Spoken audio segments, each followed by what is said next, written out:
لگا ہوں۔ آج کی ڈیٹ میں بھی اگر کسی صحابی کو اپنے علم کی بنیاد پہ کافر بھی ڈکلیئر کر دے، وہ یہ سمجھے کہ میرے نزدیک وہ کافر تھا، تو اس سے یہ نہیں ہوگا کہ ہم اس کی تکفیر کریں گے۔ اس تک جو روایتیں پہنچی ہیں وہ یہی سمجھتا ہے۔ اسی لیے میں کہتا ہوں کہ تکفیر صرف اس شخص کی ہو سکتی ہے جو اللہ، رسول، آخرت، قرآن کا انکار کرے۔ اگر کسی ہستی کا کوئی انکار کر دیتا ہے، سیدنا ابوبکر، عمر، عثمان و علی یا کسی بھی اور بڑی سے بڑی ہستی کا، تو یہ کفر۔ بسم اللہ الرحمن الرحیم۔ السلام علیکم ورحمۃ اللہ وبرکاتہ۔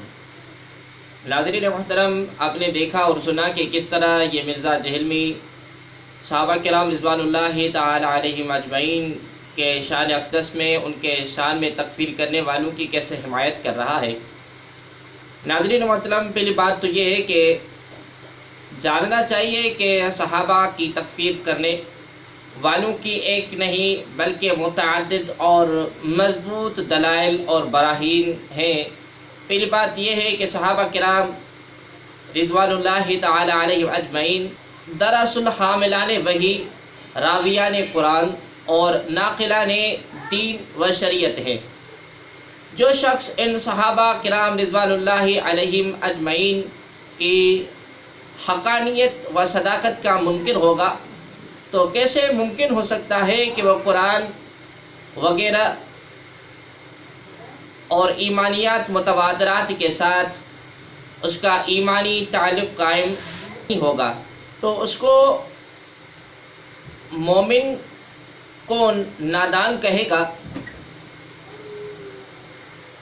دوسرے یہ کہ ان صحابہ کی حقانیت، صداقت اور فضیلت کا شاہد خود قرآن کریم فرقان حمید ہے، اور نص قرآن کا منکر مومن ہرگز نہیں ہوتا۔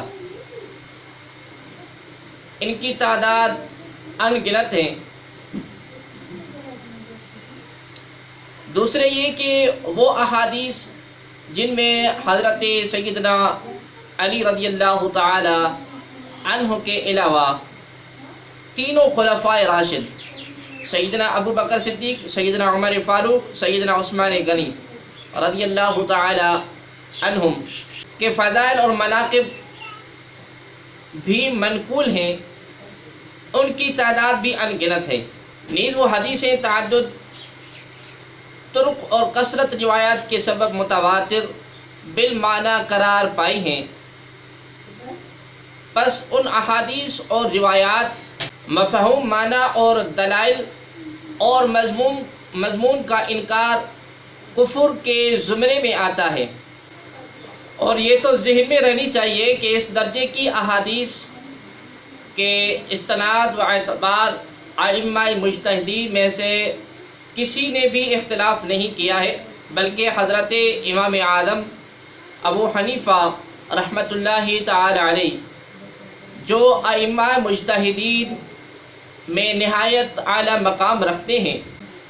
آئیے سب سے پہلے قرآن کریم فرقان حمید کو دیکھتے ہیں کہ اللہ تبارک و تعالی کے کلام سے ہمیں صحابہ کرام رضوان اللہ تعالی علیہم اجمعین کے بارے میں اور صحابہ یا کسی صحابی رسول کو برا کہنے اور لعنت کرنے والوں کے بارے میں کیا رہنمائی ملتی ہے۔ اللہ تبارک و تعالی نے صحابہ سے اپنا راضی ہونا اور خوش ہونا بیان فرمایا ہے، جیسا اس آیت کریمہ میں ہے، لَقَدْ رَضِيَ اللَّهُ عَنِ الْمُؤْمِنِينَ إِذْ يُبَايِعُونَكَ تَحْتَ الشَّجَرَةِ، یعنی کہ بے شک اللہ راضی ہوا اپنے ایمان والوں سے جب اس پیڑ یعنی کہ درخت کے نیچے تمہاری بیعت کرتے تھے۔ ناظرین محترم، ایک موقع پر یوں بھی بیان فرمایا گیا کہ وَالسَّابِقُونَ الْأَوَّلُونَ مِنَ الْمُهَاجِرِينَ وَالْأَنصَارِ وَالَّذِينَ تَبَعُوهُمْ بِإِحْسَانٍ رَضِيَ اللَّهُ عَنْهُمْ وَرَضُوا عَنْهُ، یعنی اور جو سب سے اگلے پہلے مہاجر اور انصار اور جو بھلائی کے ساتھ ان کے پیروکار ہوئے، اللہ ان سے راضی اور وہ اللہ سے راضی۔ پس اللہ تبارک و تعالی اپنی کتاب میں جن لوگوں کی تعریف کرے، جن سے رضامندی و خوشنودی ظاہر کرے، اور جن کے بلند و بالا مقام اور مرتبے کو واضح فرمائے، ان پر یہ لوگ لعنت کریں اور ان کو کافر کہیں، تو یہ لوگ ان صحابہ کو برا کہہ کر اور ان کو لعنت کریں، بلکہ ان کو غاصب اور کافر، نعوذ باللہ کافر جانے، تو ان دونوں باتوں میں بالکل تضاد ہے۔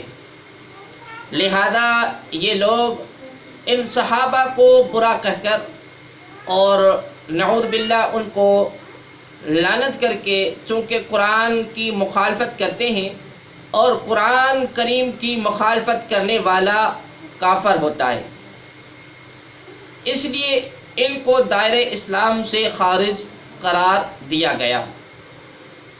ناظرین محترم، صحابہ کرام رضوان اللہ تعالی علیہم اجمعین کی اللہ رب العالمین ایک اور جگہ پر صحابہ کے لیے ارشاد فرماتا ہے، للفقراء المہاجرین الذین اخرجوا من دیارہم واموالہم یبتغون فضلا من اللہ ورضوانا وینصرون اللہ ورسولہ اولئک هم الصادقون۔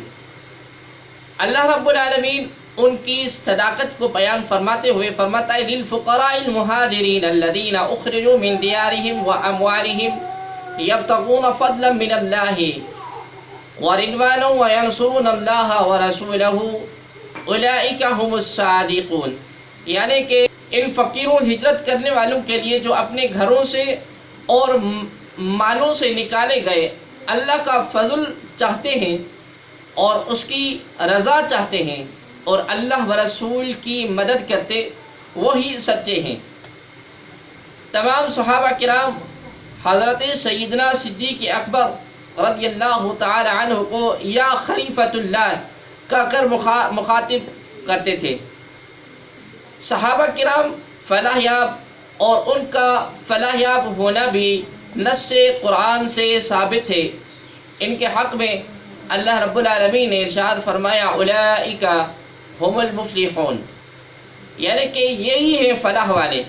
ناظرین محترم، بس جو لوگ اس نص قرآن کے خلاف ان کو یہ کہیں کہ نعوذ باللہ یہ لوگ فلاح بے فلاح و ناکام ہیں، تو ان مخالفین قرآن کو دائرہ اسلام سے خارج نہیں کہا جائے گا تو کیا کہا جائے گا؟ ناظرین محترم، نبی کریم صلی اللہ علیہ وآلہ وسلم نے ارشاد فرمایا، اصحابی کالنجوم فبأیہم اقتدیتم اہتدیتم۔ مشکوٰۃ شریف حدیث نمبر ہے 554، یعنی کہ میرے صحابہ ستاروں کی طرح ہیں، جس کی پیروی کرو گے راہ پاؤ گے۔ ناظرین محترم، اب آئیے دیکھتے ہیں کہ علماء ذی وقار جو غیور علماء ہیں، جید علماء ہیں، ان کا اس بارے میں کیا فتویٰ ہے، وہ اس بارے میں کیا کہتے ہیں۔ چنانچہ ملا علی قاری رحمۃ اللہ تعالی علیہ شرح فقہ اکبر میں فرماتے ہیں کہ جو شخص حضرت ابو بکر و عمر رضی اللہ تعالی عنہما کی خلافت کا انکار کرے تو وہ کافر ہے، کیونکہ ان دونوں کی خلافت پر تو صحابہ کرام رضوان اللہ علیہم اجمعین کا اجماع ہے۔ شرح فقہ اکبر صفحہ نمبر 198۔ اسی طرح ناظرین محترم، فتوی عالمگیر میں ہے کہ روافض اگر حضرت ابو بکر اور حضرت عمر رضی اللہ تعالی عنہما کی شان میں گستاخی کریں اور ان پر لعنت کریں تو وہ کافر ہیں۔ فتوی عالمگیر جلد نمبر 2 صفحہ نمبر 248۔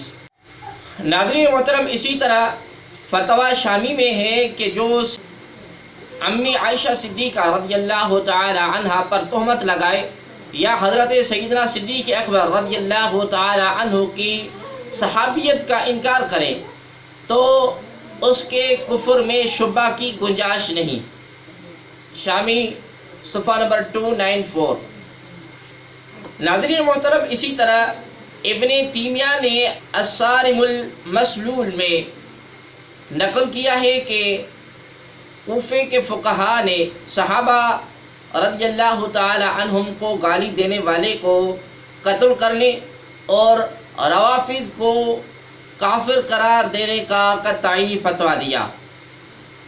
ناظرین محترم، حدیث پاک میں ہے کہ اگر کوئی آدمی اپنے بھائی کو کافر کہے اور وہ کافر ہی ہو تو ٹھیک ہے، ورنہ وہ کفر جو ہے اس کہنے والے کے اوپر لوٹ آئے گا، یعنی کہ وہ کہنے والا شخص جو ہوگا وہ کافر ہو جائے گا۔